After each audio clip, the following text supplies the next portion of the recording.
And now, the Lowe Post. Welcome to the Lowe Post podcast. It's January 8th, 1 month away from the trade deadline, and maybe relevant to that, maybe not.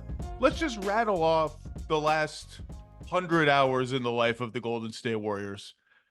Blow an 18-point lead against the Denver Nuggets and watch Nikola Jokic bank shot you to misery from almost half court.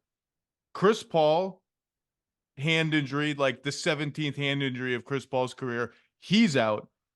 Jonathan Kuminga sits the last 18 minutes of that Nuggets game or whatever it was. And then some strategic leakage about how Jonathan Kuminga prized 2 timelines draft pick number 7, courtesy of the Minnesota Timberwolves, by the way.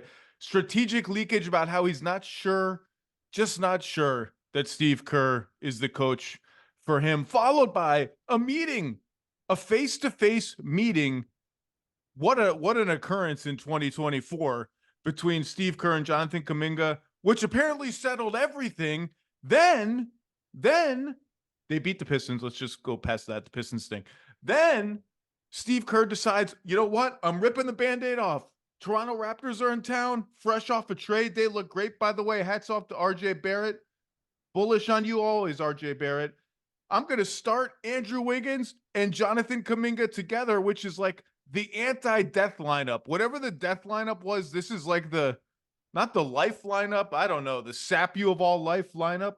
And we're just going to see how it goes. And then they were down like 9,000 points at halftime, and the second half started, and lo and behold, Jonathan Kuminga was on the bench. Kevon Looney was on the bench, or I can't remember which center they started. Whatever center they started was on the bench.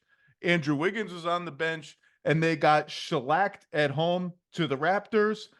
Draymond Green's coming back, and then to top it all off this morning, the newest episode of the Draymond Green Show, he said he considered retirement during his 12-game suspension, and Adam Silver, commissioner of the people that he is, talked Draymond Green out of a rash decision.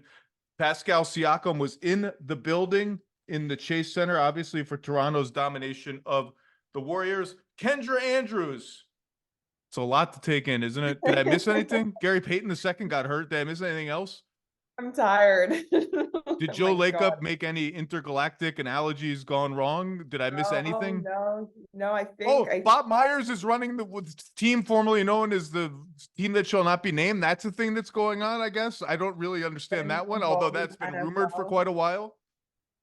Yeah, it's been a busy 3 days, Zach. But I don't think you missed anything. But if something pops into my head, I'll let you know. So here's where we are. The Warriors, 17-19. They've played 6 more home games than road games. You figured that will even itself out. I think schedule math works like that they're going to have to go on the road a bit coming up. They are 12th in offense, 22nd on defense. Their transition defense is a complete train wreck with or without Draymond Green. Their total scoring margin for the season of this proud franchise is +7. They went 7-6, or are 7-6 so far since Draymond Green's suspension. Their offense has been better, 8th in that stretch. Turnovers down, pace down, a little more care and caution, although Steph is in a slump. How about Steph having 2 0-for 3-point games in a month, Kendra? Yep. I guess you can tack that on to the list of things that's been going on. And I think that the game against the Raptors was a prime example of, because also the other team that he had that for whatever game from 3 was against the Blazers earlier, or that back in December. But that Toronto game is a prime example of the state that this team is in right now. If Steph Curry's off, that's what can happen to this team. Also, they could just switch 60% of the starting lineup at any time during the game because Steve Kerr has no idea who to play, when to play them, who can play with who, except that now in 146 minutes together, Jonathan Kuminga and Andrew Wiggins, the team is -73 in 146 minutes, which is unfathomable. Without Draymond Green, just to finish that up, 7-6 so far, 8th in offense, a pathetic 25th in defense, a total scoring margin over those 13 games of +1. And so I will just start with this, Kendra. The Kuminga thing was like not quite a bomb, but like a firework of drama. Yeah. And my initial take was, okay, the Denver game, that's uncomfortable. This has clearly been brewing essentially since Jonathan Kuminga came into the league. He's been agitating for more minutes on this veteran heavy team. My take was cooler heads can prevail. He is starting. It's not as if Steve Kerr's been averse to playing young players. Podziemski was one of his favorites immediately, which was very predictable that I love Steve. It was very predictable he would love Podziemski. Jackson Davis has been starting some games. It's not like he's just like, no kids, no kids, no kids. And my thought was Kuminga is still starting. Give us 2 weeks of him playing 30 minutes a game, playing well. I think he's been playing well generally the whole year. He's been badly outplaying Wiggins, obviously. And everything will be fine.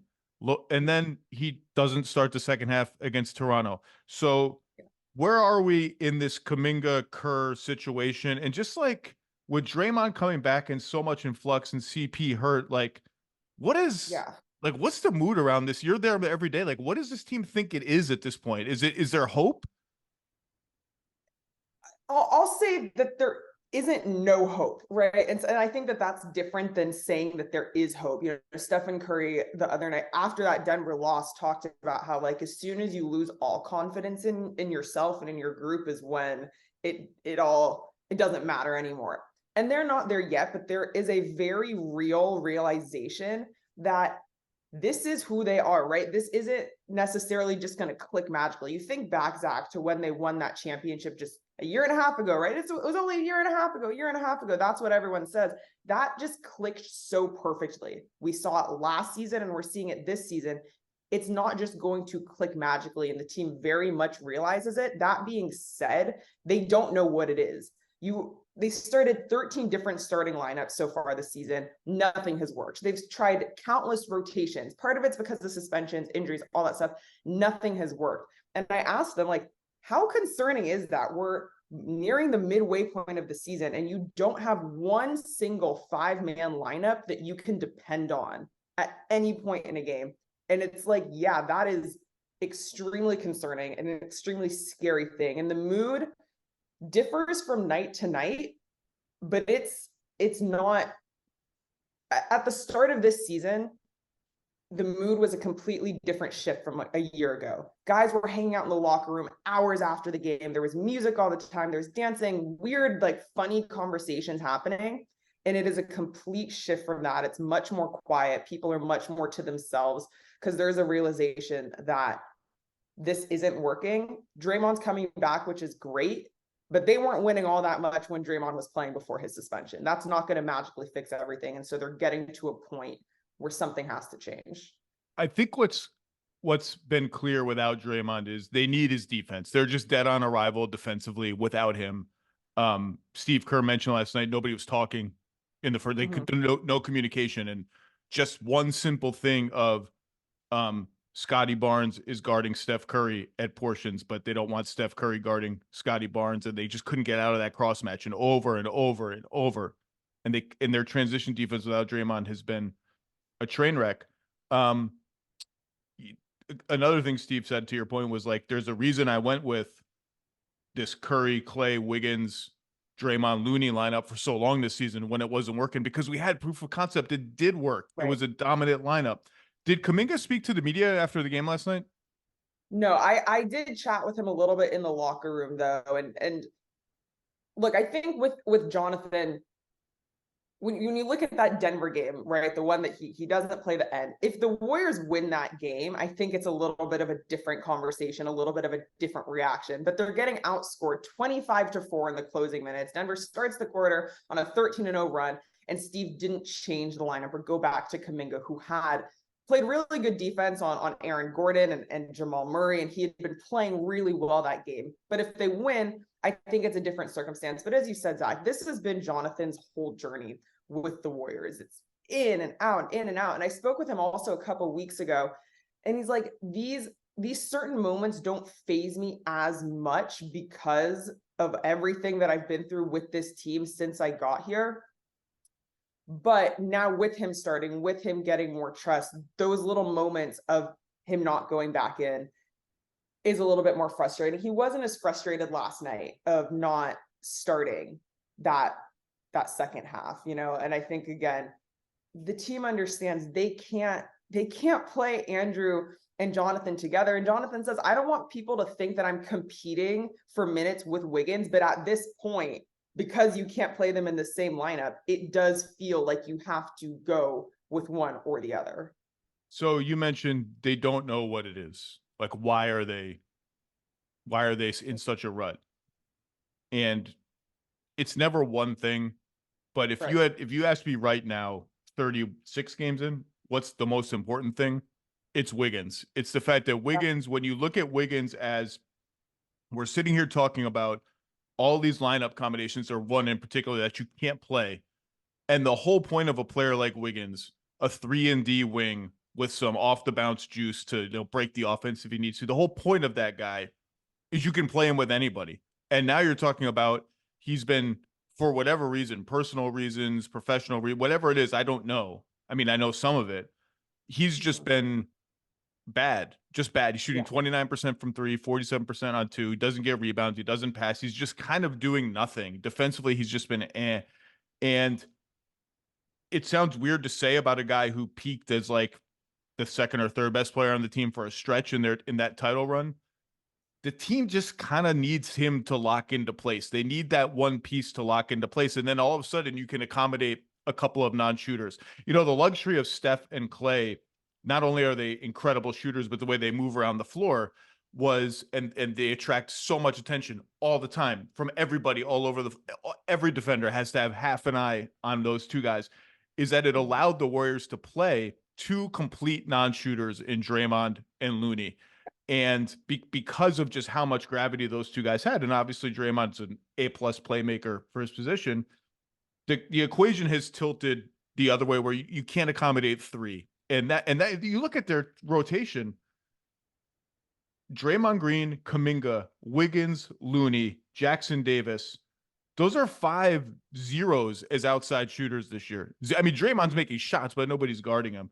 You throw in Corey Joseph, who I don't want to see any more Corey Joseph minutes. I can't watch it. It's unwatchable. I don't care that Chris Paul's out. No, like they're literally playing 4-on-5 with Corey Joseph on the floor. Nobody is within 20 feet of him, and he's just kind of dribbling around like he's by himself. Like, oh, is the basket somewhere?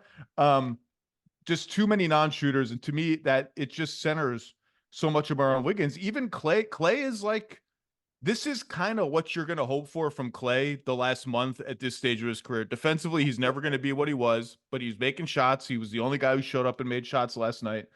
And you mentioned that run 2 years ago. The further we get away from it, the more magical, and I don't mean this in a bad way, like it was a fluke or something, like the more special and unlikely it seems, because Clay hasn't been the same. Denver and both the LA teams were kind of on like injury and whatever, like interregnums at that time. And the Warriors came out and they earned it and they were awesome. And we just seem so far away from that, to the point that Draymond's coming back. I don't know. Like, this just doesn't seem salvageable to me right now. No, like I said before, Draymond comes back. It helps with the defense and stuff, but it isn't the magic fixer. But also it's like whenever Gary comes back, whenever Chris comes back, I don't think that those are the magic fixers either. At the start of the year, Steve Kerr said, last season was the exception to us, the messiness, the dysfunction, the bad basketball, and you look at the last, since 2019, no, that 22 championship was the exception. And as you said, that's not to take anything away from what they accomplished. No, they beat the Celtics, a great Celtics team, 4 out of 6. Absolutely. And Steph played out of his mind in that series. You had and you think Andrew Wiggins he scored double digits in almost every single game. He scored 15 or more in almost every single game. Jordan Poole was absolutely incredible for that team, but you had this secondary and tertiary scorers that the team just doesn't have anymore. The defense just isn't there anymore. And as you said, as you move further and further into this season, you see what happened last season. You even see what happened the year before they won the championship, when they were eliminated in the play-in after losing to the Grizzlies and the Lakers. Like, this is kind of the rule now. And it feels like something absolutely incredible will have to happen circumstantially for them to be able to make that kind of push. I mentioned guys that lock rosters into place and just make everything easier for everybody else and give you access to every kind of lineup you want.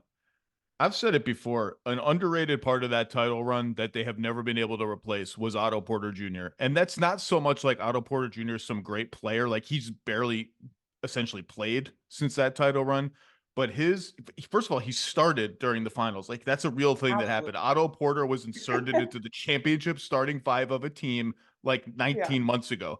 Um, and his size, shooting, cutting, he's like a Batum-esque player. Someone made that comparison to me yesterday. Like it's just a Nick Batum.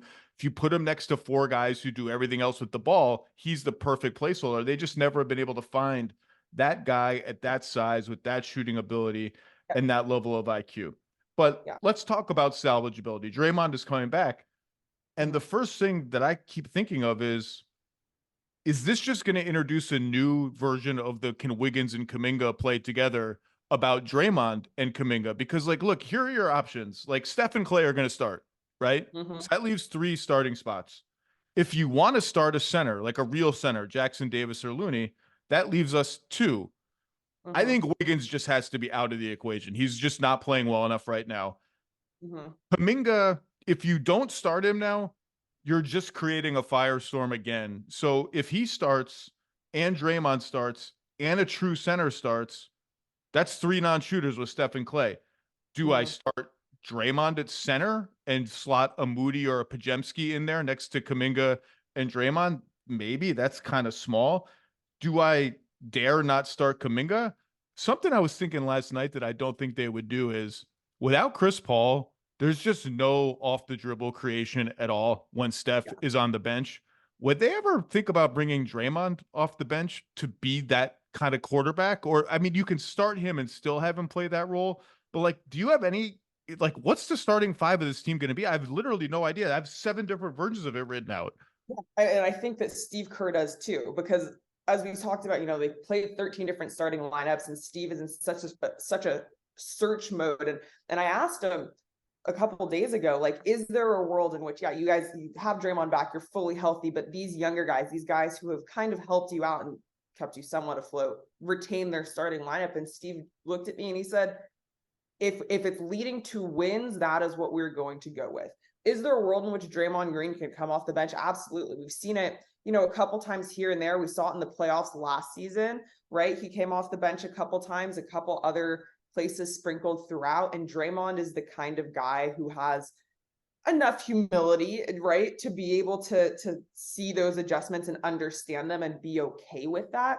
And I think right now this team is absolutely nothing is working for them, that you have to put everything on the table. In terms of, Kuminga and Draymond starting, it's definitely an option, because when the 5-man starting lineup of Clay and Steph and Wiggins and Draymond and Looney worked, it was one of the best groups out there. So there is a world in which, you could have a player like Kuminga and Draymond and a Jackson Davis or a Looney, starting out there, as long as it actually works. I think that's kind of the question right now of can any of it mesh together? Because for some reason this season, no one can play together. No one has the right kind of chemistry to lead to something good. If you look historically at the Draymond Kuminga minutes, they're kind of I think last year that I looked it up, they were like -2, combined -2 in like 500 minutes. And Kuminga, he's at his best when he can be a slasher and a roll man. And like, that's kind of Draymond's role as the screen setter and the fulcrum of the offense. And, like just the spacing last night was totally off with Wiggins, Kuminga, and a center. It's going to be very interesting.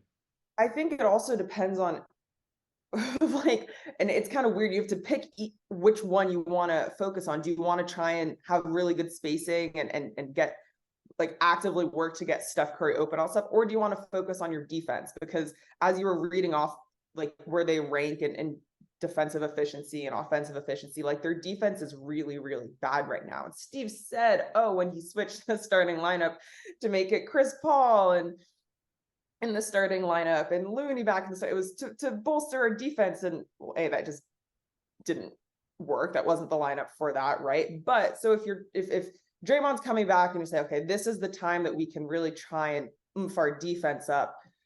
Okay, maybe you trot out that kind of defensive minded starting lineup at first, but as we're kind of talking about, the inverse of that is you mess up all of your spacing. No one's going to be able to spread the floor. It kind of feels like they have to pick either or right now, but neither one of them are leading to really good results. Yeah, if you want to look at how bad their spacing was last night, there's two possessions. The first one, remember the Wiggins bank shot that just hit all bank, like no rim at all. And Jackson Davis and Kuminga were both in the lane, and there was this little triangle of clumped together guys. And Wiggins was like, you know what, I'll just shoot all backboard. Next possession, he just pulled up for like the worst shot in the NBA, the 21-foot, not a three, off the dribble too. Then there was a play early in the game where Clay came off right side of the floor, came off a DHO with Jackson Davis and had some momentum going into the lane. Well, what happened? Kuminga was on the left wing. His guy clogged the lane and Clay couldn't drive. And so what did Kuminga do? He cut. That's smart. Problem. Andrew Wiggins was in the corner on his side of the floor. Wiggins' guy came in, crashed on Kuminga. Clay turned the ball over. There's just no room to do anything. I don't know what the answers are. If they're like, with Moody doing what he did last night, and I think Moody needs to play somehow, some way. I wonder if they're just going to bench Wiggins completely. Like, he just hasn't been playable really. And I don't know what the puzzle is, but as I'm looking at Podziemski over here and Moody over here and Draymond and Kuminga, who I think has been largely good this season on both ends of the floor. Kuminga, like, he's never going to be a Steve Kerr kind of player. He's never going to be 0.5 basketball, get off it, cut, great passing feel. But his passing on the move has really improved. Like, he's making smart, pretty quick reads on the move. He's always going to want to play with it a little bit and be a bulldozer, but that's what he's good at.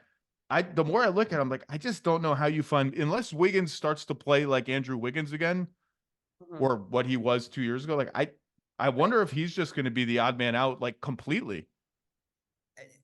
I mean, it's not off the table. And as Draymond comes back and you need that more spacing, like they view, because Moses Moody has been the one who so far has kind of been on the outside, right? He's got the short end of the stick. But as you bring Draymond back and you need more floor spacing, the guy that they have now on the roster who can help spread is Moses, because they want him to be what they see his potential role, if he can carve out a role on this team, is just as a knockdown shooter. That's what they see him as, but he has a little bit more size.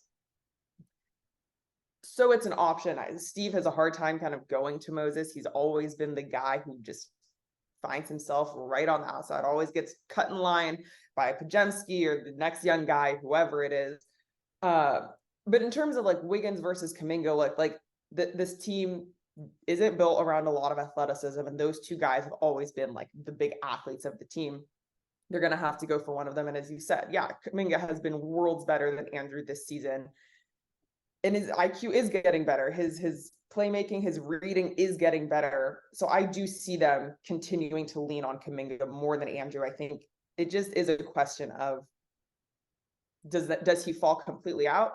As you said in the opening, we're a month away from the trade deadline. What can transpire there? What can come of that?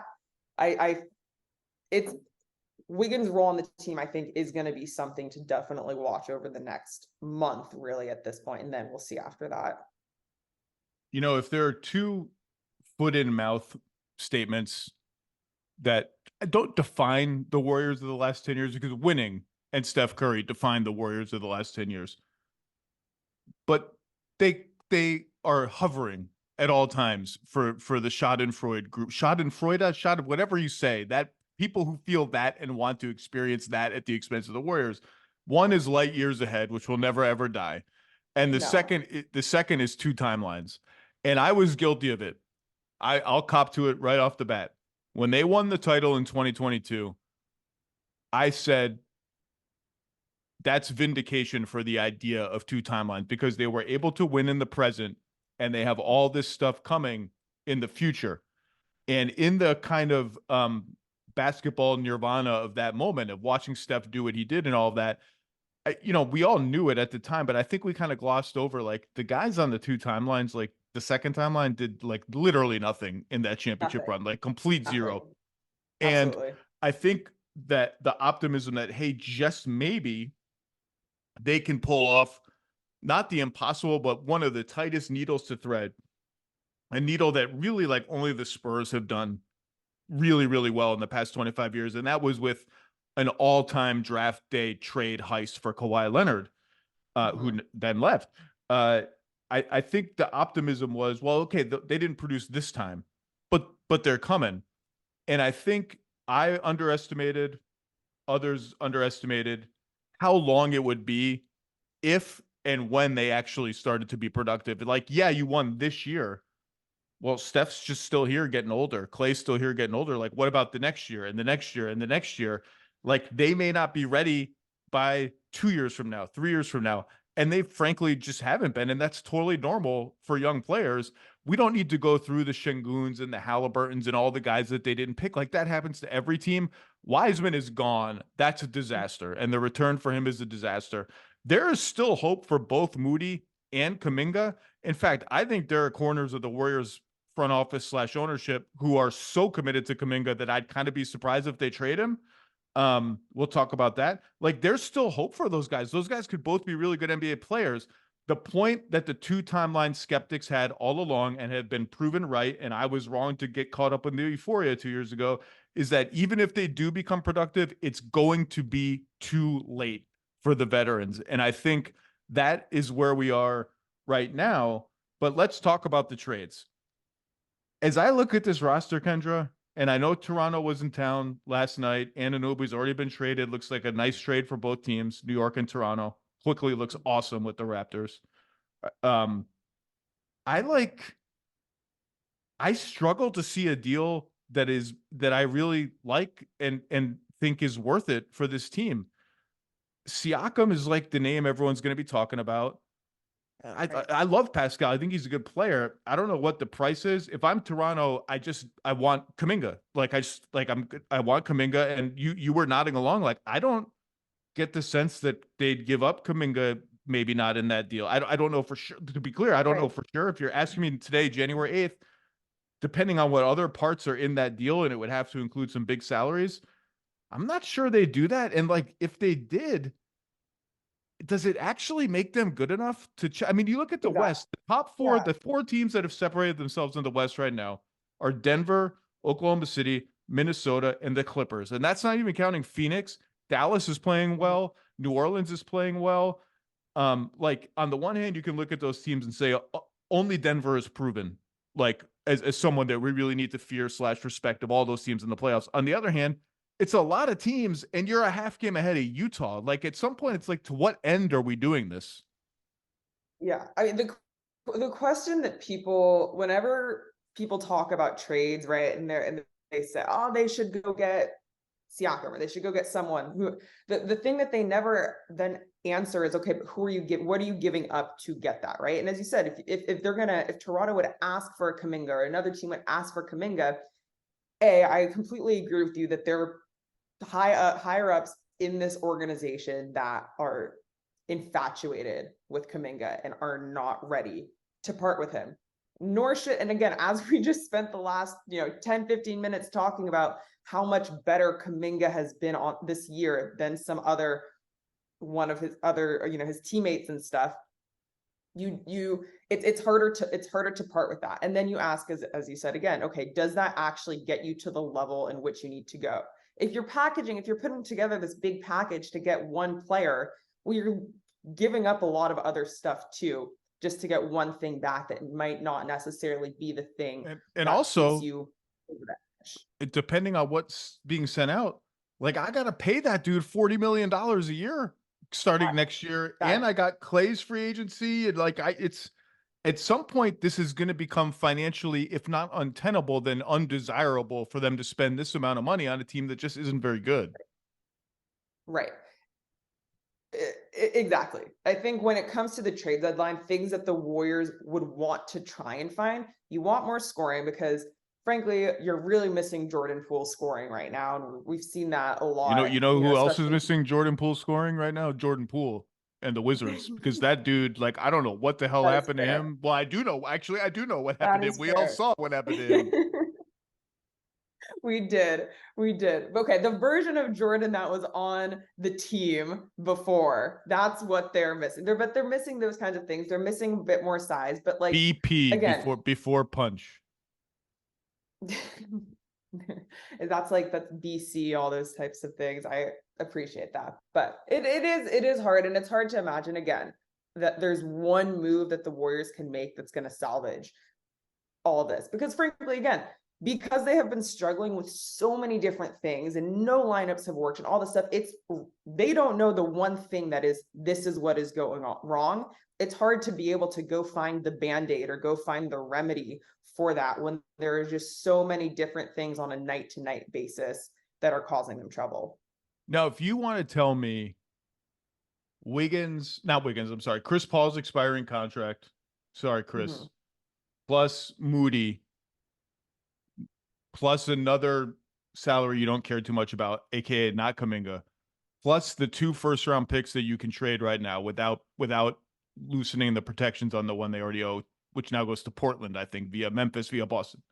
If you're going to tell me that's a trade, Chris Paul plus Moody plus 2 picks for Siakam, you got to think about that. You have to think about that, obviously. Like, and maybe you do it, but again, it's your competing impulses are like, well, to what end? Like, are we actually good enough to justify this, even if the outlay isn't as dramatic as it would be with Kuminga?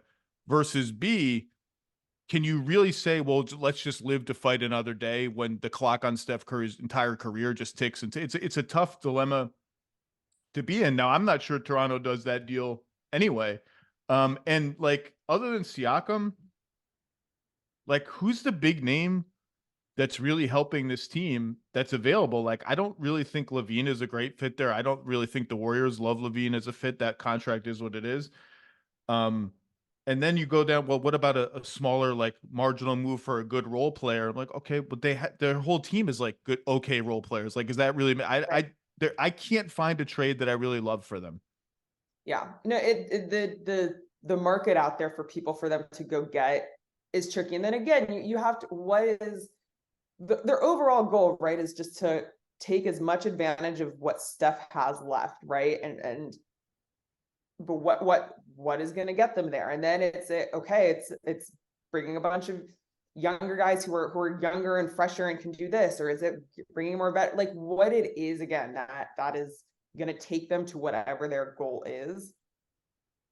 There isn't a lot of options out there, and I don't know. It's like you just kind of keep going in circles of As options I that say they all have, this, I don't mind the idea of DeJounte Murray for them, just because his contract is kind of cost controlled for the next 3 or 4 years. I don't mind that. Before I let you go, I did want to say this. I mentioned Draymond and his podcast, the Draymond Green Show, talked about how I guess he was thinking about retiring because of the emotional strain all this was taking on him. When the suspension happened, I mentioned Draymond's Hall of Fame case and how I thought he was likely to make the Hall of Fame. I admittedly did not do a deep dive at that point on, like, here's why I think he's likely to make the Hall of Fame, other than his accolades and all that. I got a very large amount of pushback. Not large, like, I got a lot of response to that from around the league, coaches, front office people, agents, players. I would say a lot of it was like, yeah, Draymond's a Hall of Famer. Some of it, to a degree I didn't expect, was, oh, come on, Hall of Fame? Like, this guy got to play with Steph and Clay. Like, that's why he was as good as he was, more than anything else. And a couple coaches like, was Robert Horry in the Hall of Fame? No. Is Derek Fisher in the Hall of Fame? No. Is Horace Grant in the Hall of Fame? No. Is Rasheed Wallace going to be in the Hall of Fame? No. And I think Rasheed, probably on talent, was maybe better than Draymond Green. But then he just, like, so then I had our stats and info people do the deep dive. I'm like, do the deep dive for me, because I can't do it. I can't do it on Basketball Reference. It doesn't work. Horace Grant was a one-time All-Star, I think. Rasheed Wallace did not win a title. Robert Horry never made an All-Star team unless he made one, and I'm forgetting off the top of my head. So I had them look it up. Draymond has 4 All-Star appearances and 4 championships. There are 31, this is according to Stats and Information, ESPN Stats and Information. There are 31 players in NBA history. I guess they just did NBA history, not ABA, but we'll just leave it as it is. With 3 All-Star selections and 3 championships. So Draymond has 4 and 4, 3 and 3. They are all in the Hall of Fame, except for LeBron James, who will get in, Steph Curry, who will get in, Klay Thompson, who will get in, Draymond Green, who we're talking about, is getting in.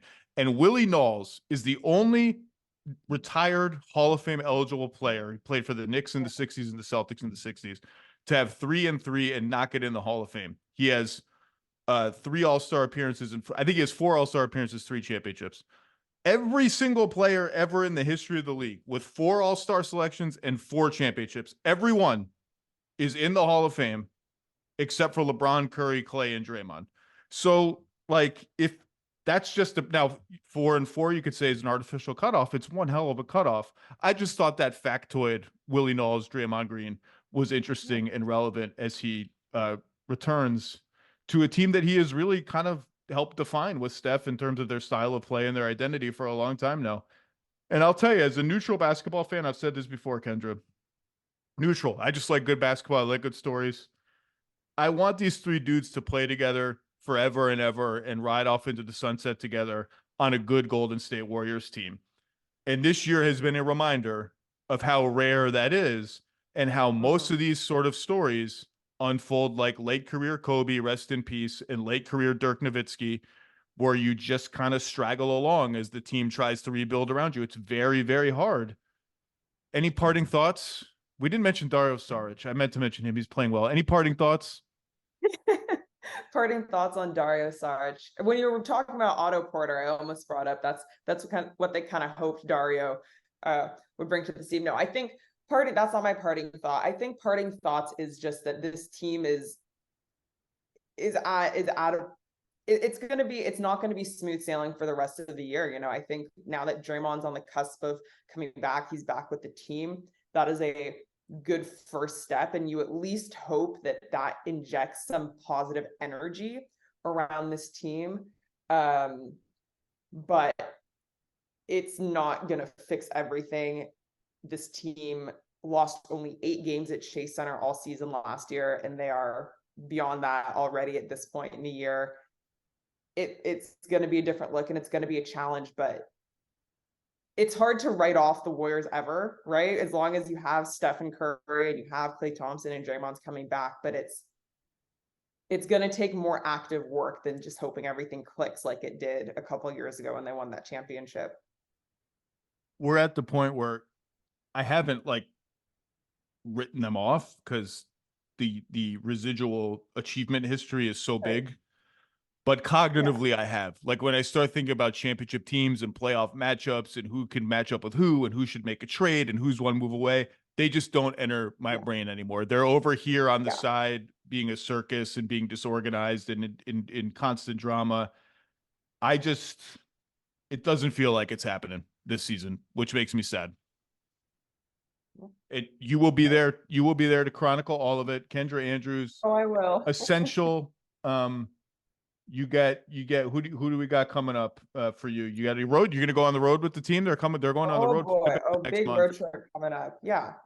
I think this next stretch again is going to be an interesting one. You have New Orleans in San Francisco on Wednesday, and then you have, as you mentioned, Zach, to start this off, end of January, February, March. Barely any time at Chase Center. It is such they haven't played any games on the East Coast. They went to Detroit and Cleveland earlier in the year, all road. So I think that it's going to be, maybe a change of scenery is what they need, but it's a lot of road trips, a lot of cold weather, which I'm not too excited for, but it'll be interesting. Get ready, bundle up. Kendra Andrews, thank you. See you soon. Exactly. All right. Deep breaths, everyone. Another Western Conference powerhouse full of stars and drama that is in a little bit of trouble, although they eked out a win over the crosstown LA Clippers. The Lakers, LeBron James, Anthony Davis, sometimes Austin Reeves, not all that much else going on. One time long ago, the Lakers were 14-9 champions of the inaugural in-season tournament, hung a banner, which I support. I like the banner. No snark will be had at the banner at the expense of the banner on this podcast. They were 14-9. They're now 18-19. That equates to 4-10, if my math is right, over their last whatever games that is. That's Not correct. great. Dave McMenamin, there has been Darvin Ham rumblings. There have been lineup changes. There have been ham sandwiches or ham sandwich eating people in Secaucus not judging whether something was a 2 or a 3. Champ. Great use of champ by LeBron. Anyone really can say that was. champ. Try to incorporate that into your life, calling people champ, but sarcastically. It's a really good move. And I mean that sincerely. The Lakers staved off a little bit of drama with that Clippers win last night. Ugly win. Dave, first of all, how are you? I'm feeling like a bit of deja vu because I feel like when you are covering a LeBron James team with expectations and they fail to meet them at any point during the season, you fall into this churn of what needs to occur in order to get back on track. And that could include anything from major roster changing trades to the coach being on the hot seat. So it's kind of wash, rinse, repeat how I'm feeling right now. But trying to parse out what is real and what's not. Is the coach on the hot seat? What is the coach on the hot seat? Let's just start there. Is Darvin Ham actually on the hot seat? No. If in the sense that the hot seat means he could be imminently fired. Is there desires from outside the organization and sometimes within the organization for little bit of a better performance from Darvin Ham, choosing some consistency with lineups? Absolutely. Are there very real things that he had to deal with, including a lot of road games and a bunch of role player injuries? Also true. And so this is a portion of the schedule the team had been looking forward to for weeks, getting back home and getting healthy. And you kind of saw both things come together a little bit against the Clippers because it wasn't just playing their third straight home game of 2024. D'Angelo Russell was back in the lineup after missing 3.5 games with a bruised tailbone. And guess what? He had 11 of his 13 points in the second half when they were able to pull away from a team that had gone 14-2 over their last 16 games. It turns out it helps to have a former All-Star in uniform if you want to win. And as good as LeBron and AD are, they are but two players. You need to have talent to win this league. And part of the thing that was plaguing the Lakers over that 1 month downturn was you have Rui Hachimura missing time. You have D'Angelo Russell missing time. You have Cam Reddish playing one game and he can't play the next game. You have Jared Vanderbilt looking like the spry, switchable defender one game and shooting the gaps, getting steals and getting offensive rebounds. And then his foot flaring up and not looking quite as mobile the next game. This is the real challenges this team's dealing with. It's not just whatever plays that Darvin Ham's putting on the clipboard. Is he putting plays on the clipboard? I think that actually might be part of the issue with why their offense stinks is that they just it just seems like random and haphazard way too often. Like even a lot of their set pieces that I really loved last year, like the play when Anthony Davis would come off a pin down in the left corner. I feel like I haven't seen that play in 2 weeks.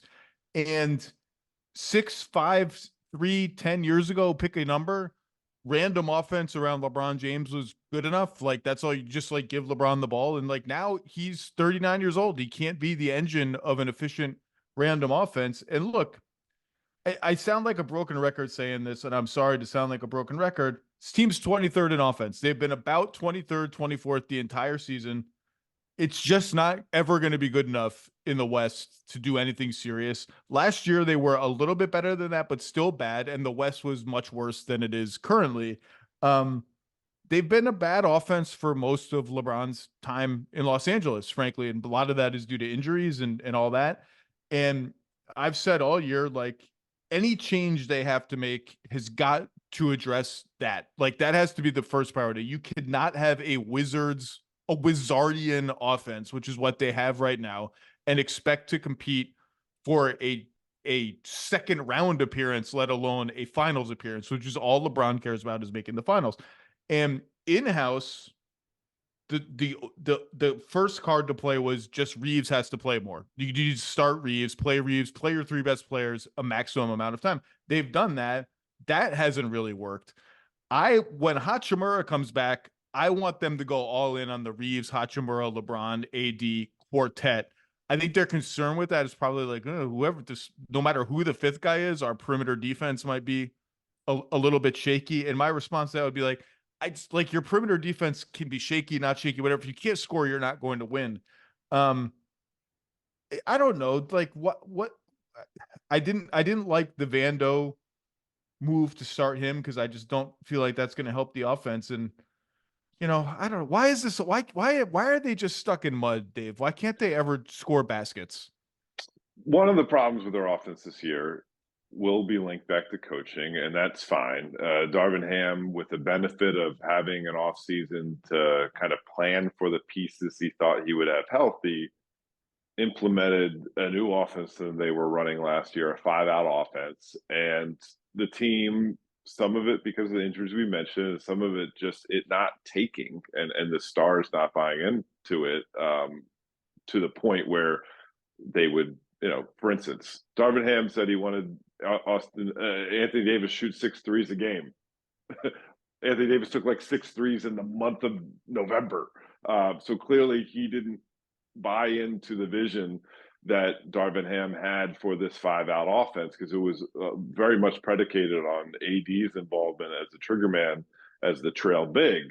I had one person who's been around the Lakers for a long, long time said it reminded him of Mike Brown's first season coaching the Lakers when Kobe, midway through the year, brought Steve Blake and Matt Barnes together and said, hey, like, let's just run the triangle that we were running with Phil, and was going against the kind of the game plan that Mike Brown had put into place. Yeah, that is part of the problem with this offense, that they spent some time with a vision that didn't take. And so they're having to kind of reform it as the year goes on. And some of it is, they don't have guys quite with the two-way ability that they thought they did. Cam Reddish, they tried to reform as a defensive-minded player, and he has had some good defensive instincts in terms of getting his hands on balls. He'll have multiple steal games, but his offense, if it's not catch and shoot from the corner, has been pretty clunky. Drawing charges, missing some mid-range shots, just not having the requisite court vision to really keep the ball moving. Because then you could maybe go with a guy like Christian Wood, who certainly we know he has offensive instincts, but does he have the defensive side of things? Now, he did have 2 blocks against the Clippers and gave some effort on that end. But I think they keep finding they're going to have to make that type of payoff. Like, okay, we can have Austin for his offense, but where's the defense? Or we can have Christian Wood for his offense, but where's the defense? We get Vando for his defense, but where's the offense? I think that's kind of what's the thing at play here. And I don't know, when you don't have time to practice, you don't have healthy bodies to practice, it's a tough kind of thought process to go through of all of a sudden we're going to figure out how to do this better. It's interesting to think about, like, why have they struggled so much on offense despite having one of the greatest chess masters of all time? And Anthony Davis is playing about as well as he's ever played in the last month, and their offense is still bad. Part of it, is some obvious stuff like LeBron's older. We've talked about the role players. You look at, there's one number that jumps off the charts to me. They're 29th in drives this year. Only the Warriors, who by design are like 30th in drives every single season because they just don't run that kind of offense, have fewer drives. They just don't get downhill at all anymore. Even LeBron, when they run the LeBron AD pick and roll, which has not been, I think, as effective as they hoped it would be when they moved AD to a 5 full time. It just hasn't gotten traction. LeBron's go-to move on that when he drives into like a drop back defense is now like crossing over and going for that like lefty fadeaway leaning. That's becoming like his trademark move now. He's not getting to the basket. And then you zoom out and you're like, what else is there? Well, I think you nailed it. 5 out. You said the words 5 out.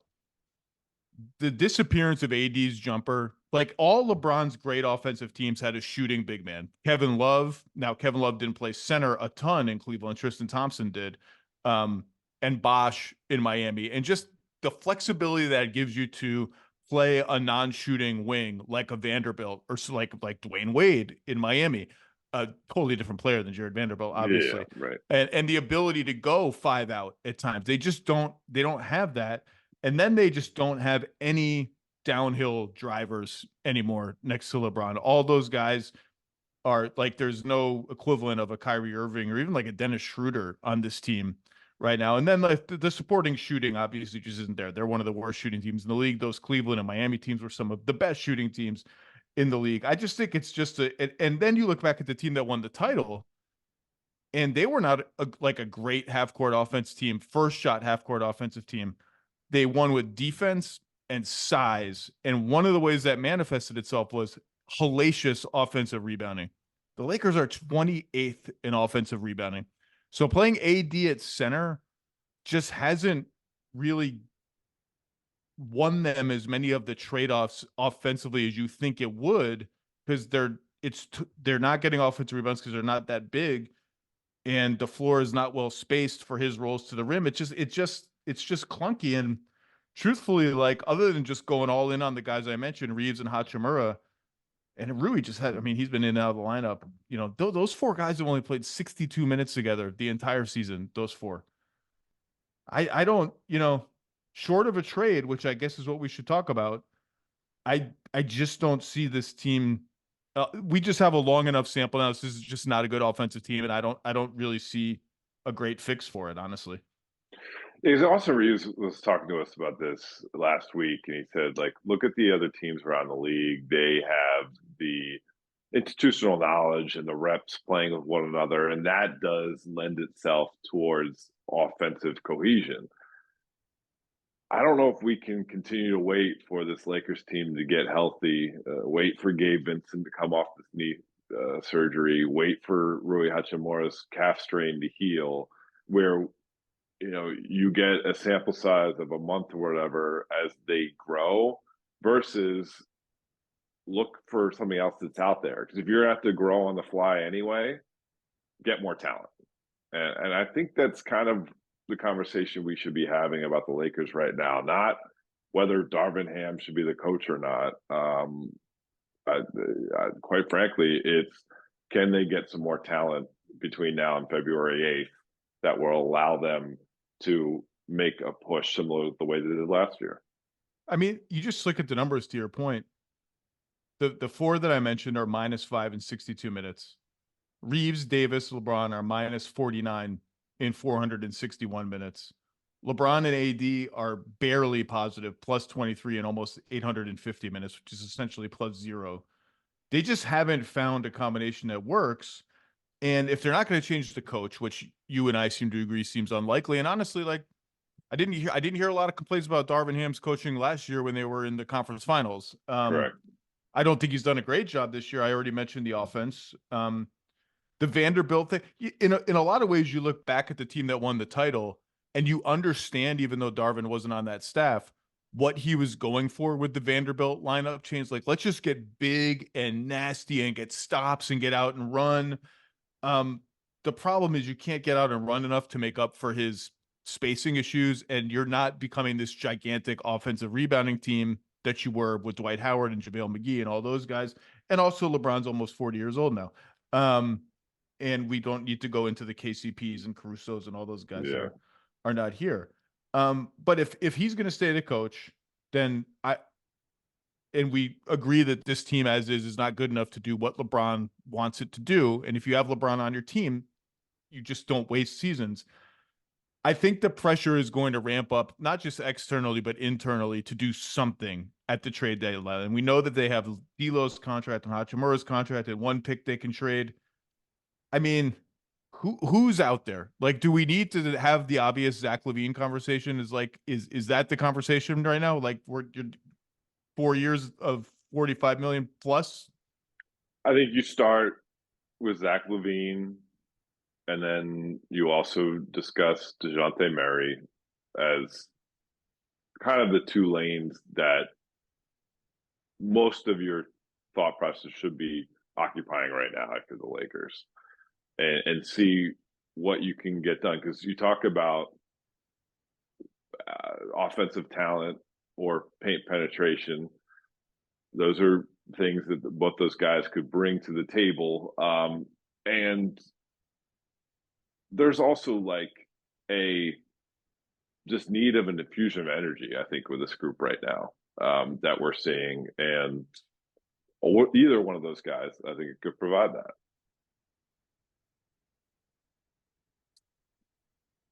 That's a lot of money. Zach LaVine's contract is a lot of money for a guy who has not done a lot of winning in the NBA. I get the theory of him. I've said before, if any team is going to trade for him, A, the price has to be low, and the Lakers can only pay low prices, so that would apply to them. And B, he's got to be the third option. He has to finish plays and not start them for the most part, and he has to be buttressed by elite defensive talent at multiple positions. The Lakers check most of those, all those boxes, honestly. The question to me is, what's the price? If the price is D'Lo, who's fine, like that's as enthusiastic as I can get about D'Lo, fine, and Hachimura, who's also fine, and one first-round pick, and maybe, I don't know if that's enough salary. You might have to add a little more salary. I think that's viable. The question for is that actually, in that, honestly, like that may be enough. Like Woj has described the Zach LaVine market as quote unquote barren, which is a really depressing word. Like barren, like cold wasn't good enough. Barren. It's just barren. Like we cannot grow any crops. Like nothing is growing. It's just barren. Devoid of life. Just like nothing. Can't even find water. Like there's nothing there. That may be enough. And then I keep hearing these reports like, well, Atlanta would want at least Reeves and Chicago would want Reeves. And I'm like, maybe I'm just a little crazy, but Austin Reeves makes 12 million, 13 million, 14 million, 15 million. He's going to decline that option. So let's just say 12, 13, 14. Zach LaVine makes 3 times that amount of money. DeJounte Murray makes 2 times that amount of money. I just think those are lateral moves for the Lakers. Like, I just don't think when you factor in what LaVine doesn't bring on defense, and not that Reeves is like a good or great defensive player, but he doesn't make like mistakes that destroy your whole schematic integrity. And Murray's good. I like DeJounte Murray. Like, if those teams are going to insist on Reeves, I just look at them like, I don't really see, is there a point to that for the Lakers? Like, I just don't see what the point of that is.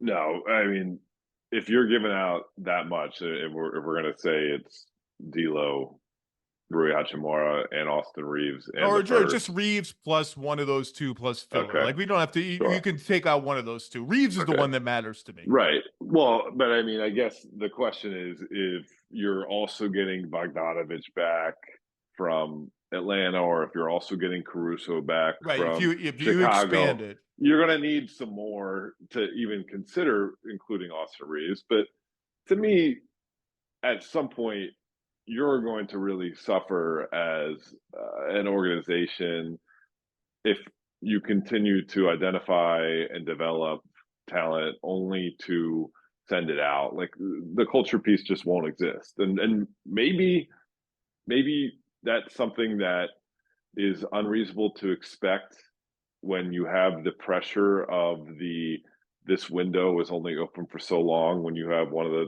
top 5 players of all time in its 21st season.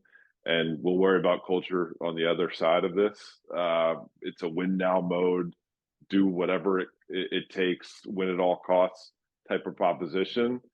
But to me, including Austin Reeves in any of those conversations, outside of like, okay, here is a can't miss guy, here is another top 10 player, top 20 player that you're pursuing to add to the group with LeBron and AD, okay, fine.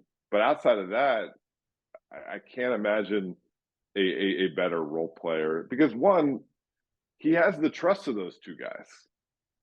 He has the confidence of those two guys. He's been a proven playoff performer. He has the trust and the kind of, I don't know, support of the Buss family.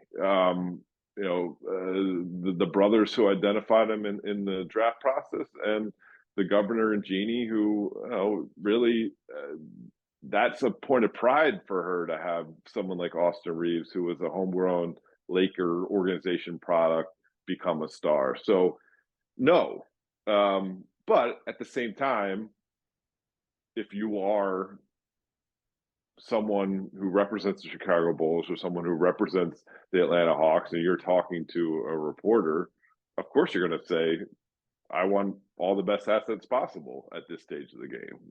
It doesn't mean those reports don't really matter. What matters is what happens when, Rob Pelinka picks up the phone. I've had a lot of conversations with people in the last week, and I've asked, like, are we overrating Austin Reeves like a little bit? Like Austin Reeves averaging 15 points a game, 5 assists, 4 rebounds, 48% shooting, 34% on threes. 34% is not great. 58% on twos is very good for a perimeter player taking tough shots. Are we like Zach LaVine's averaged 25 points a game in the NBA on like almost 50, 40, 90 shooting. DeJounte Murray's a 20-point a game scorer, elite mid-range shooter. Defense you can take or leave depending on the night. Not as good as his reputation, but can be good. Like, if are we holding your nose at Austin Reeves? Are we overrating Austin Reeves? And then I actually don't think it's so much that as like, well, what are the numbers? What are Zach LaVine's numbers not telling you? And they're not telling you about his defense, and just like his playmaking isn't as intuitive as Austin Reeves. DeJounte Murray's probably a little better than Austin Reeves, but not like that much better than Austin Reeves. So I kind of considered the question, and at least in the context of these two players, said no, I don't think we're like wildly overrating Austin Reeves. Now, if he's not in these, to your point, you make a good point about if you start expanding the deals to have not just these two names that we've talked about, but other good players coming with them, that's a different conversation. But those conversations get very, very tricky, because then you really start to argue about the teams start to argue about who should include the pick, who's got to put the extras in. And it gets tricky, because Atlanta Bogdanovich is a really good player. I think I would vote him 6th man of the year right now. Caruso, look, Lakers fans are familiar with Caruso. The Bulls love Caruso. His contract is outrageous. And that's the other reality with Austin Reeves, is the contract is just way better than Zach LaVine's contract. It's going to be very interesting to see. And really, it may just depend on how they play in the next month, because if they're just hovering in the same place, the pressure is going to be pretty high. If they start playing much better than this, the pressure will ease. If they start playing much worse than this, then you have a totally different set of circumstance where, like, is it even worth it to, like, is this just a lost cause kind of season? So it will be, I thought Brian Windhorst put it very well today in the 5x5 on ESPN.com, where he said something to the effect of, the Lakers, if they make a trade, it will be kicking and screaming. I think that's accurate. I've never got the sense that they want to make a trade. I've never got the sense that they're particularly excited about the prospect of adding Zach LaVine to their team at whatever cost, adding a third massive salary potentially or alongside LeBron and AD. They do like the players that they signed in the offseason and re-signed in the offseason. They like the idea of continuity. Kicking and screaming, I thought, was a very good way to put it. But look, man, they just got to start winning games, or else we're just going to, like, the conversation is going to turn to, like, can they even make the play-in tournament? Yeah, I mean, listen, even if it is kicking and screaming, I wouldn't ever characterize Rob Pelinka as reticent to make trades to overhaul the team. He's basically done it every year since he's had this job when LeBron's been here. It's just not necessarily come at the same timing, right? Like there was the off-season trade with Russell Westbrook, the mid-season trade to get rid of Russell Westbrook, the off-season trade for Anthony Davis, et cetera, et cetera. The 1 year it was apparent the team needed something and they decided not to do it was Russell Westbrook's first year with the Lakers. That team around the trade deadline, you could already tell it needed a change, but the determination was what was on the market at that time wasn't ideal, and there would have more possibilities would present themselves come the offseason. We could come to that point here. And the tough part, if that is the realization for someone like LeBron James, is yeah, I'm healthy right now. Yeah, I'm playing well. And yeah, I'm beating Father Time's butt. And, this is unprecedented. Well, it is unprecedented, though. And what happens if you're 22? Let's not take it for granted that's no guarantee. And I so, don't take when a dude is the first digit is approaching 4 in their age. I don't take like next month for granted. I don't care what they're averaging. Like it's every day, every game, every dunk, the dunk he had on Paul George last night. It's just like it's crazy. But I don't. That's the thing is just it's the same thing with Phoenix. Like they get Brad Beal back. Everyone's like, well, now the big three is healthy. So that doesn't mean they're going to be healthy the rest of the season. Just because LeBron and AD have been healthy the whole season doesn't mean you just assume good health. I don't know what you do, Dave. I really don't, because I don't love those trades. But at some point, if the offense just sucks, you're just going to face a choice of accept that you're just not good enough, or take a big swing that you may have to swallow hard and hold your nose, but you got to do, because otherwise that you have no chance. Yeah, and listen, that's not the realm of having the best options available to you if you are the Lakers. At the same time, maybe you just have to roll the dice and say, hey, I have this all-time great upright and playing and engaged, and we have his running mate who's playing some of the best basketball of his career, and those two have proven they can do it at the biggest stage with talent around them. Like, let's just get them some more talent and trust them to make it work. And that's not the way a lot of organizations run. I recognize that. But not a lot of organizations can claim the type of success that LeBron James can claim in his career. So, why do you bring him to LA in the first place, right? This is what it comes down to. You knew what you're getting into when you signed him in 2018. The idea is you are a contender so long as he's on the roster, and so you push all your chips to the middle of the table each season. I think it may be time to have that conversation. Unless for the rest of January, as they play 8 more home games out of their next 9, they, put together the type of run that they did at the end of last year, which was winning 18 out of 24 games between the end of the regular season through the play-in tournament, through the first 2 rounds of the playoffs until they ran into the eventual NBA champs. It is interesting to go back.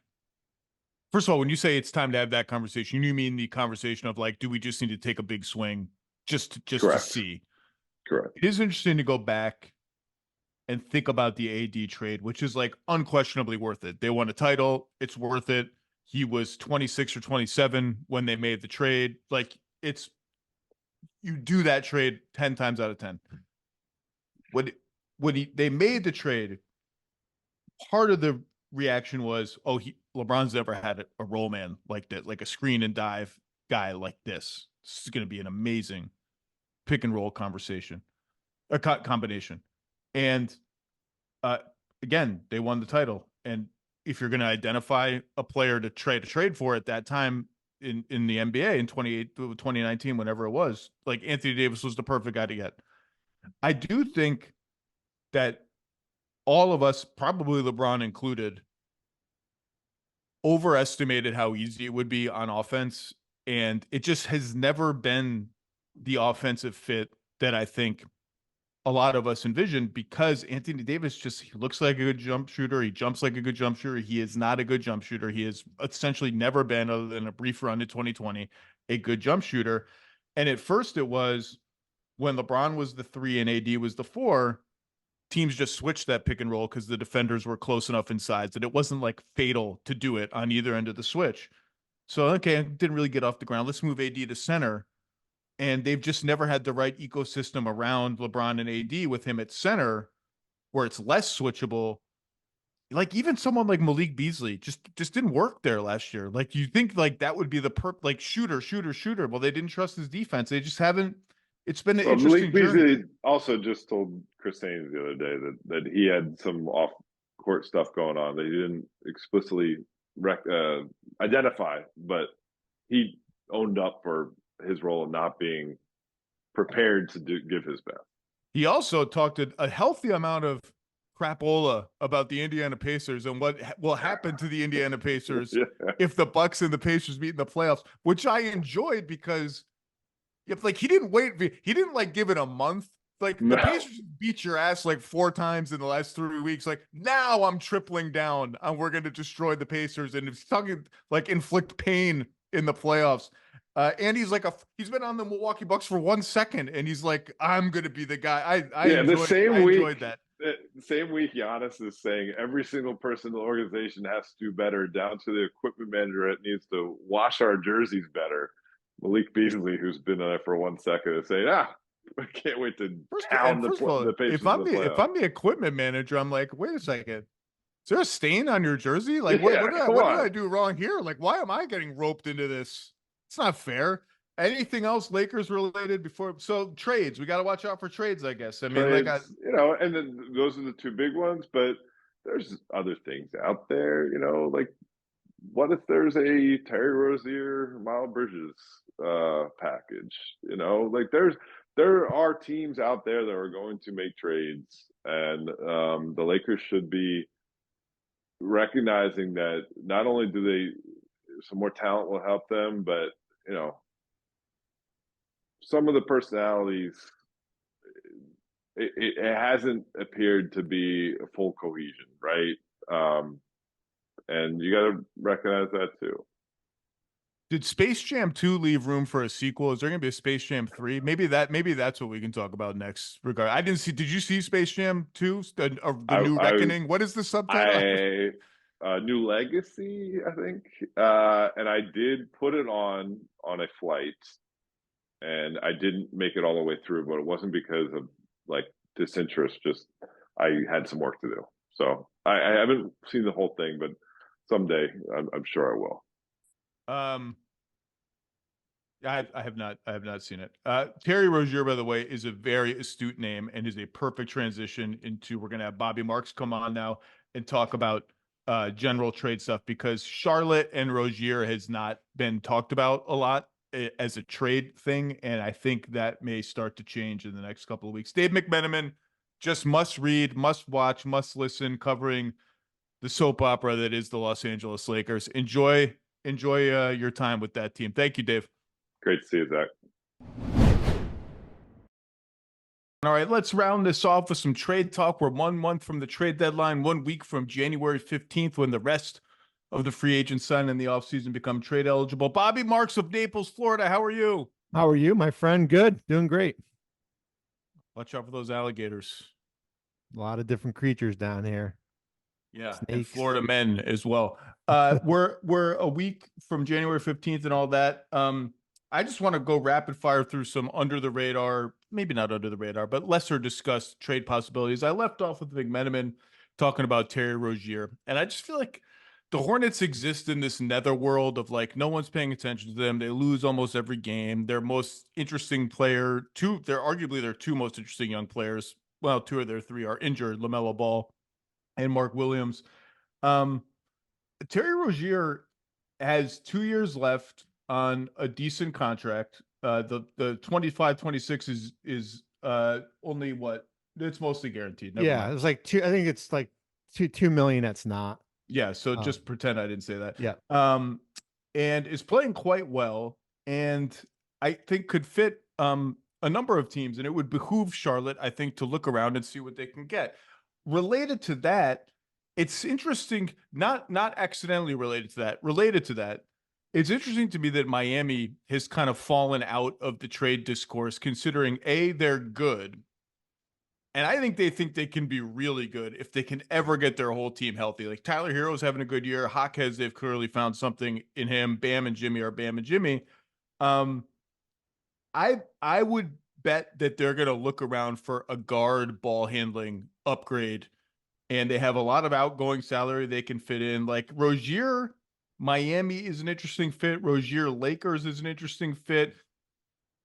Miami, Charlotte, let's start there. What interests you about these teams? Yeah, I mean, I think for Charlotte would interest me, and I've got 17 out of 30 teams written in my trade guide that comes out in about 2 weeks. Charlotte's done. I never really highlight owners. Like when I say my what to watch, and I have the owners there because they're new to this, right? Like this is new. Who's running a team 6 months from now, 7 months from now? I don't want to throw Mitch Kupchak out the door, but when you get new ownership, the reality is that you bring in your own people here. So how much say does Mitch Kupchak have in this, as far as if there's something big out there? And you mentioned Rozier.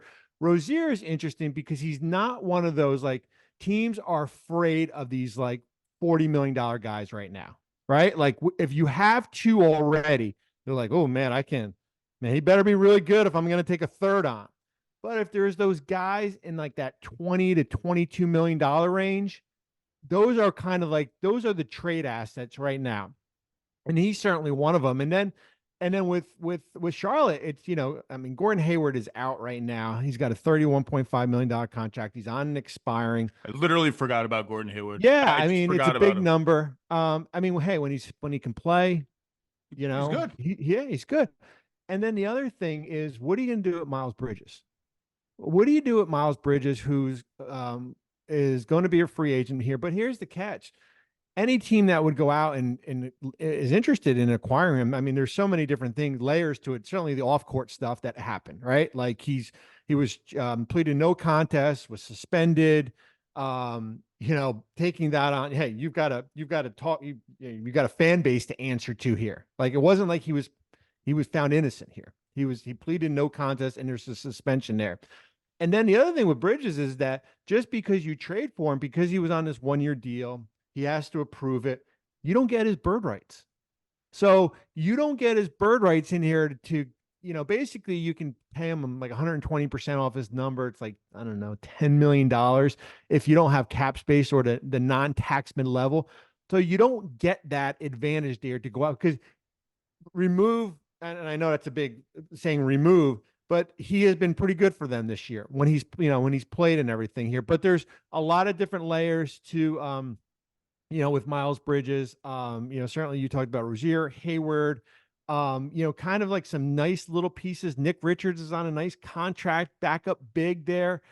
So Charlotte, for me, we don't really, we talk a lot about the Lakers and some of the other teams, but they're kind of that wild card team because, man, they are on a major, they won in Sacramento, but they've been, on a major slide lately. And I have my eye on Miami, because you should always have your eye on Miami. They're always lurking. I spent my Christmas night in Miami. It was delightful, watching the B team Sixers against the B team Heat, or the non-star Sixers against the non-star Heat. They're just like, they can't stay healthy. Like Caleb Martin is now out, but when they're healthy, they're deep. The reason I like Rozier to them are just like, I don't know if the Kyle Lowry thing has run its course, but he's a $29 million expiring. And the thing that I think Miami just needs to really make another run like they made last year, and obviously they fell short of where they want to get. I think they just need like another guy who can pop off for 25 points in a game where Jimmy is playing, more of an all-around game, or Bam's cold. And obviously Hero can be that guy. I like the juice that a guy like Rozier would bring them. He's averaging 24 a game on like good shooting. He's a proven late game shot maker. obviously he's not going to average 24 points a game on a good team. Like he needs to slide into a more, secondary, third, fourth option kind of role. I don't know. I think that's an interesting fit. I also think there's some like Miami, Washington potentiality with Tyus Jones and another player from Washington, to make the salaries match. I just, that one, I don't know exactly sort of what the possibilities are, but but the question for Miami is kind of a variant of the same thing with a variant of what Philly is going to have to decide, which is if it takes a first round pick to get a good player like Terry Rozier, I'm not sure it will, maybe it will, maybe it won't. Tyus Jones, I bet you could get for multiple seconds, but I'm not sure about that either. Miami, like a first round pick on its own, not that big of a price, but it's a bigger price than it looks like for a team like the Heat, who then would not be able to throw the Godfather offer at whatever star becomes available. The 3 first round picks, 4 picks, 3 swaps. Philly's variant of that is the cap space variant. Like if we acquire a guy at this deadline that we could maybe sign in free agency for free, quote unquote, at least asset wise this summer, is that a wise decision for us? I think, well, take Miami or Philly, whichever one you want. Yeah, I mean, I'll go with Miami. I mean, it's amazing how much they have been squeezing out of this group, right? Like we thought after Gabe Vincent, Max Strus, things, they go out and get Josh Richardson and Thomas Bryant, and like now they're 10th in top 10 in bench scoring here, right? Like basically have squeezed everything out. What Miami is interesting is that they're right at the second apron, which is right now is not that big of a deal because the rules will come into play in when the offseason starts. But you go out and get a Terry Rozier, you go out and get a Tyus Jones, and then re-sign him for, I don't know, $15-16 million, for example, here. Then all of a sudden next year you become that second apron. So you'll be at a first round pick probably, right?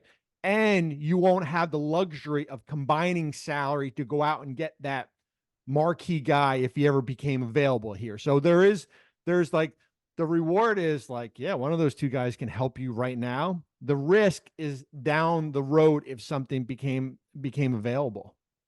And knowing Miami, the down the road is really important to them. But this season should also be really important to them because they just are like, get me to the playoffs. Like they need to get to do some work. Like they're 20-15.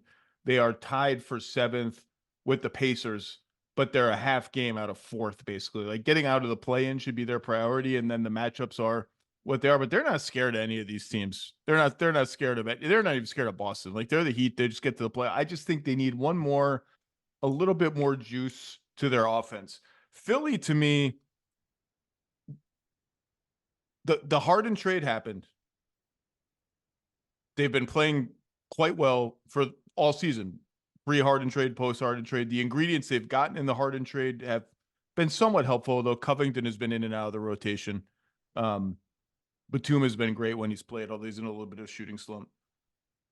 They've kind of slid back, like Joel and the 30-10 chase that he's in every night. And boy, is he really going for it every single night. Like if he has 29-9 and he's about to come out of the game because they're up by 20, he's going to try and get 30 and 10. I don't know, man. I know they've got the cap space looming this summer. I don't know who the target is. I thought Anunoby would fit there. I don't know, Bobby. The more I watch them, the more I'm like, I kind of feel like they have to make a trade. I think they just need one more. Like, I just can't. I don't know. Can I go into crunch time with Batum, DeAnthony Melton, and Tobias Harris as my 3rd, 4th, and 5th guys? Maybe my first 2 are that good. Given Maxi's, he's got some experience for a young guy, but he's going to get blitzed to all hell against some of these teams in the playoffs. I want one more guy, and I kind of want them to say, we'll figure out the offseason in the offseason. Let's go for it this year. I don't know if you agree or disagree or who the guy would be. I don't know yet. Yeah, I mean, listen, Tim Bontemps and I wrote about it right after Christmas as far as the different paths that they have. The cap space game is always a danger, right? Like you can have $55-60 million, but the cost comes out to basically renouncing all your free agents except from Tyrese Maxey. And you would be left with him, Joel Embiid, Jaden Springer and Paul Reed, right? That's your 4 guys, and that's who you go out, and you have 60 million to go out and fill out your roster. I think the goal for them is basically try to hedge it somewhere where you're going out trading for a player and then still be able to keep DeAnthony Melton if you can, Tobias Harris if you can, those not top end starters, but those quality starters here where you're not left with basically filling out your bench with minimum guys and non-tax mid-level exception and that range here. And but as you know, like, but who is that right now, right? Like nobody has kind of surfaced, Alex Caruso, Bogdanovic, guys like that. We always throw around their names and everything, but I do think that I think if the Sixers go into free agency without making a move, then you're basically kind of looking at, okay, is it the same group? Are we looking at sign and trades with our own free agents? Is it the cap space game? What happens with Siakam? I mean, there's a lot of different, the free agent market it's top heavy with forwards, not great with centers, which doesn't matter for Philadelphia. It's a top heavy market of guys that usually won't leave their team. Paul George, Kawhi Leonard, LeBron, Drew Holiday was a dream target for them. Who knows, right? That group of players. So you mentioned Bogdanovic, that Hawks Bogdanovic, I assume. Well, I guess either Bogdanovic really could fit there. Yeah. Detroit, but Bojan or Bogdan. The Hawks are open for business. Everybody knows that around the league. I read a report that from somewhere, I can't remember where, that Trae Young and Jalen Johnson were the only untouchables, and my reaction to that is like, why is Trae Young untouchable? Like, I don't understand. Sure, okay. Listen, when you're 14 and 22 and have been sitting in the bottom in defense for the last forever, nobody's untouchable. DeJounte Murray would fit in Philly. Yeah. Caruso's a good name. Particularly for the reason you mentioned of hedging, of like, they can add a guy who has years on his contract if the contract is low enough and still have max level cap space this offseason, I believe, right? Like they can take on. Exactly. Yeah. You take on a $20 million guy. Yeah. I just think they have to do something. I know that they how many picks can they trade? Their pick situation is very confusing. 3. It's 3, I believe. They've got 1 of their own down the road, and they've got the 2 that they've got from the Clippers in that deal.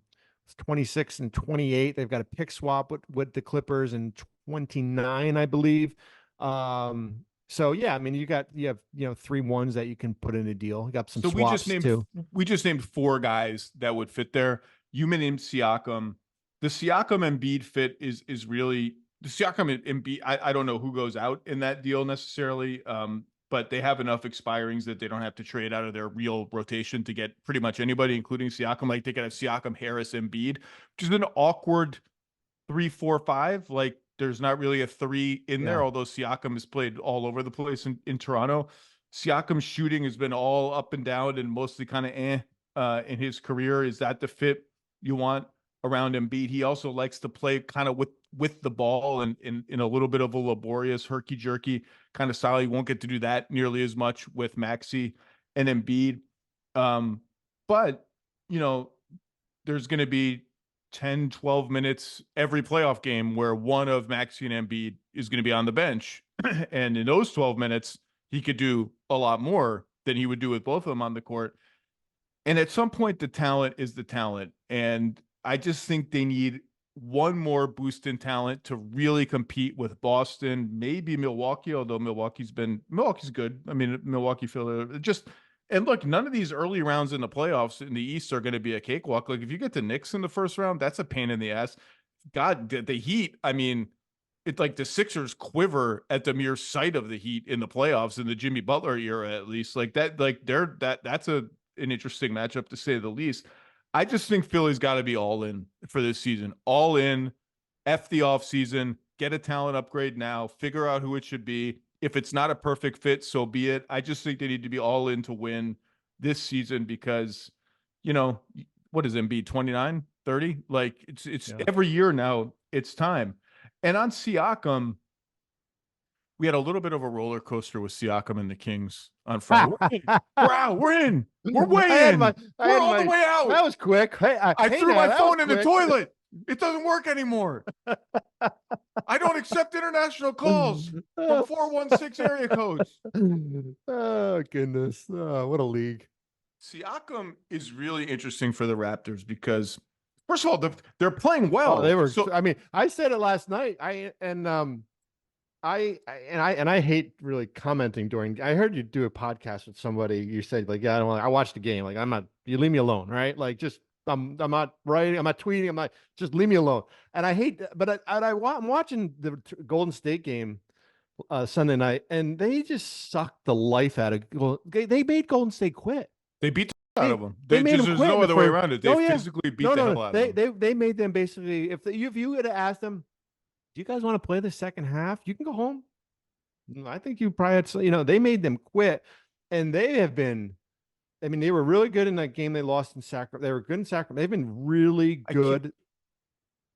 I can't believe they've been really good. You're right. They're 3-1 since they made the Anunoby quickly Barrett trade. Both those guys look great. Quickly looks like he's more than ready to be a starting point guard and score 20 a game and all that. They are 15-21. I know. Like let's just hit I know. Like we just lambasted the Hawks, who are like a game behind the Raptors. But if the Raptors feel like we are a slightly above 500 team the rest of the way, that's going to get them in the play-in tournament. Like if they're above 500 the rest of the way, because all you need to do to get in the play-in tournament is be like 5 games under 500 right now. That's going to get them in the play-in tournament. The Siakam thing is so interesting because they telegraphed in the Anunoby deal. The picks weren't interesting to them. Right. They said, exactly. We want that young restricted free agent that we will have leverage over in contract talks at a position of need. We'll take a Detroit second. That's great. It's like a first-round pick. But we want a player. Can they do that again with Siakam? And if you look at the Kings, whether they were ever in, out, kind of in, sort of out, the Kings don't, unless you just think Davion Mitchell is a just totally misused super talent lottery pick waiting for redemption, which I don't really think anybody thinks that. They don't have a player that the Raptors can say, we want that guy and actually get him for Pascal Siakam from Sacramento, because they're not getting Keegan Murray for Pascal Siakam. In which case, now there'll be other teams that call about Siakam, but the question for the Raptors is, all right, if we can't get the deal we want, let's say all we can get is a couple of the kind of first-round picks that we turned our nose up at from in other trade talks, and like salary filler that doesn't really move us. It's not great. It's not what we want. The question they have to ask themselves is, if Siakam gets to unrestricted free agency, do we have any kind of home court advantage? Is the 5th year that we can offer going to win us this bidding? And do we even want to win it if we have to offer the 5th year to win it? If the answer is no, like we think it's a free-for-all, we have less than a 50-50 chance of getting him back, then don't you have to trade him for whatever you can get and try to gin up some kind of bidding for him regardless of how your team is playing? Yeah, I mean, you basically look at the lay of the land as far as what the offseason, as far as, there's probably a third of the league that's going to have room. Philadelphia is one of those teams we talked about. The other teams, maybe Indiana, OKC. Like, I think Indiana is intriguing for me. If you're Toronto, because maybe you can get Jarris Walker, a young power forward. Maybe you can get, you get Sally, probably Buddy Hield would be involved, and just to make the numbers work here. So I do think if there's that feeling like, we might lose him, and Van Vliet was different because they were restricted as far as how they could extend him, because, as far as going in there. Then I do think you have to take a hard look, whether it be, there's Kevin Huerter and Harrison Barnes and whatever. There's your offer, right? Like, that's it. And and Shaq's got a lot of picks that they can throw at anybody. And, I've said all year, similar to how I've said, Reddish, Russell, Prince is not a good enough 1-2-3 position wise on a championship. It's just not. Barnes and Herter it's just they're not bringing enough. And in fact, Herter is now coming off the bench for the Kings. And the Kings are interesting. They are really interesting. They are 21-14. Sounds great. They have a negative point differential now for the season, and they have had some ugly ass losses in the last couple of weeks. And the Pelicans, forget that they cannot even touch the Pelicans. And so the Kings now reach an interesting crossroad, and they have a bunch of road games to make up. They've played way more home than road. And what's interesting, like you watched last night at the Mike Brown's press conference, like the media there, because there's a little bit of a pattern going on right now when they've been getting their doors blown off, that these guys have not come in to talk. They basically, if they who they roll out, Keon Ellis, their two-way player, like they're not, being a little bit up front here, and they've had some really bad losses. They were fortunate to get that Orlando game, that was a crazy one, that overtime game here, but you lose at home on Kids Day in Sacramento by 33. That's a little bit of a warning Send sign. the kids home crying. Here's a lesson for life, kids. Someone tweeted, we want refunds, we want free ice cream forever, we want snow cones. Be great if the Kings just released a statement. It's a good lesson for you kids. Life doesn't always work out the way you want. No free ice cream. Hey, part of life, adversity. Deal with it. Hey, we sucked for 15 straight years. No goddamn ice cream for you. Enjoy your 21-14 Sacramento Kings, who have a -8 point differential now for the season. They have to ask themselves, they've got two gigantic salaries in Sabonis and Fox, one of whom might get more gigantic if he makes All-NBA this year in Fox. A lot of these teams, like you mentioned, when you have two salaries at that level, there's this fear now of a third one really hamstrings us even more than it used to under this new CBA. This could be an interesting test of their restraint, if that's the right word for it, because now they're chasing last year's expectations, chasing last year's euphoria, chasing last year's Kings are back, cowbells, all that stuff. And the numbers and the eye test say they're just kind of this year, and their record is they're not as good as their record. And if they're not as good as their record currently places them 5th. Half a game ahead of Dallas, who's playing well and getting healthy. A game ahead of the Pelicans, who's playing well and getting healthy. And after that, the Suns will probably rise up, no pun intended, at some point. If they're not as good as their record, they're at risk of being a play-in team. And if you're at risk of being a play-in team, those good vibes are going to be hard to duplicate in terms of what you accomplished last year, taking the Warriors to Game 7, maybe winning that series if Fox doesn't get injured. And I don't know. I would be, on the one hand, I get being real aggressive with Fox and Sabonis in their primes. On the other hand, I guess because it's the Kings, I fear, although Monty McNair and Wes Wilcox have done a much more sort of stable, thoughtful job, I fear a sort of over-aggressive, we got to get back to where we were last year trade.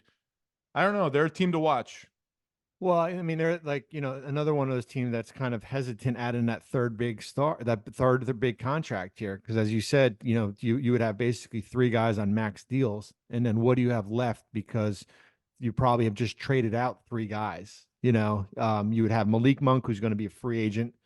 You would still have Keegan Murray. You would have Trey Lyles. You lose Monk to free agency. You're in trouble to how you basically replace him. They could the best thing for them, as boring as it is, and obviously we don't know what will be available and who will be available and what the offers will be.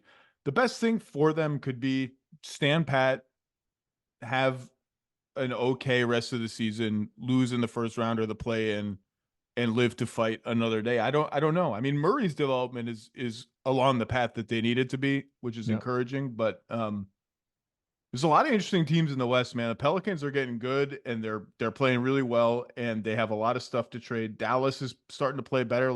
Kyrie and Luka had 69 points combined last night. It was oh, okay. Yeah, I mean, I think for Dallas, my concern is they have enough at power forward. right? And Derek Jones Jr. He's on my under $3 million club. All right. He's been terrific for them. I got to take the L on that. I did not think Derek Jones Jr. full-time starter was going to be a thing that either worked or lasted, and it has done both. And in fact, the guy who needs to play more and play better first and then play more is Grant Williams. Yeah. Grant Williams has been like kind of not, playing 15 minutes a game, and I think they're going to need him for more than that. But their recent play, they're 22-15 and they've won 3 in a row.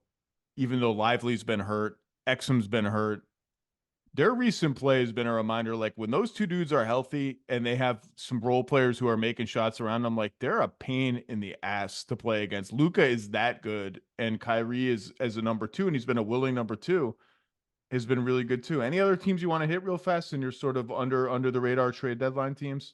Memphis is interesting for me. Have not thought about Memphis. Sell me on Memphis. I mean, Memphis is interesting for me because, basically 2 halves to the season, right? So far, the Ja Morant 25-game suspension, injuries out the wazoo, 17 different starting lineups. Like, we know what happened. Morant comes back. I think they're 8-4. Since he's come back, I think he missed the Phoenix game where they had a great win. Smart, Bane, Morant, Jackson, right? That's your 4 core guys, I would say. They've got this Luke Kennard contract that they're sitting on. It's a team option for next year, right around like $15 million. However, you take back salary. Now you go into the tax close to that first apron. So they've got all those picks. I'm not saying we've already, talked about Mikal Bridges off the board. But I think there's still a need for that. Bane has played the 3. There's still a need for that for a big wing. Vince Williams Jr. He's playing well. I like him. Played well. Yeah, 19 points. Really good defender here. But they're sitting on all their picks still. 4 picks. They got all these young kids on this roster here. That Kennard contract kind of intrigues me a little bit. It's interesting, it snuck up on me that Memphis win over the Lakers on Friday or Saturday, whenever it was. Kind of a big win for Memphis. Picked up a game on the Lakers. They're only 4 games out of the play-in tournament right now, and their season is not over. I just want to shout out while we're on Memphis. Desmond Bane, just an absolute Iron Man on a team that has had just injury after injury after injury. He just brings it every single night. Has become so much more than a spot up shooter, secondary ball handler. He's basically the backup point guard. With when Morant is on the bench now, he's just a really good 2-way player who seems to have a good game every single night. I haven't sat down and picked my all-stars yet. I have my list of candidates all set up. But he deserves. You don't see a lot of all-stars from 13 and 23 teams. He deserves some pretty strong consideration, although it's really crowded at guard. You mentioned the Nets. I don't want to talk too much about them, but this is just gut. It feels like something is going to happen. Something's maybe just 3 small things, 2 buys, 1 sell. It just feels like that roster is going to look different after the trade deadline. Listen, they're the intent of if they controlled their picks, there would be like probably a fire sale there, right? Probably except for Bridges, Johnson, Claxton's going to be a free agent here. Interesting piece, Nick Claxton, by the way. Yeah. Like, are they willing to? How much are they willing to pay him? And Day'Ron Sharp had been, before he hurt his knee in the Portland game, had been pretty good coming off the bench here. Dinwiddie is the wild card. I mean, basically, like, he went into the witness protection program in the Portland game, right? I mean, Dennis Smith has taken his minutes in closing time here. Expiring contract. Cam Thomas, another one. What is he? Can he be a starter? Is he a guy just puts up numbers? Brooklyn, watching them, I feel like if they're not making threes, they're no better than Detroit, San Antonio, and some of the Washington, who they lost to, some of these teams in the bottom here. Because it's I thought their identity was going to be a team that can defend, and they can't. And you've got Royce O'Neal expiring. Finney Smith's got a really good contract here. There's a lot of different parts to this team. I really want Oklahoma City to go out and get one of those two guys you just mentioned. Just get one more guy in the door. You mentioned Claxton and OKC. Well, I meant O'Neal the and Finney wings. Smith, but Yeah. sure. It's just a little Nets tangent. I wrote about Cam Thomas in my 10 Things column last week. I thought a largely neutral-ish, leaning a little bit negative item. It was mostly about how like no role player in the entire history of the NBA has shot this frequently and recorded assists this rarely, and also that he's not a good defensive player. I also wrote in the item like the guy's scoring ability is completely legit. I said he is an outrageous shot maker from all three levels. And I said like he could change almost nothing. He could be a good bench scorer on a good team. That's like a great outcome for Cam Thomas.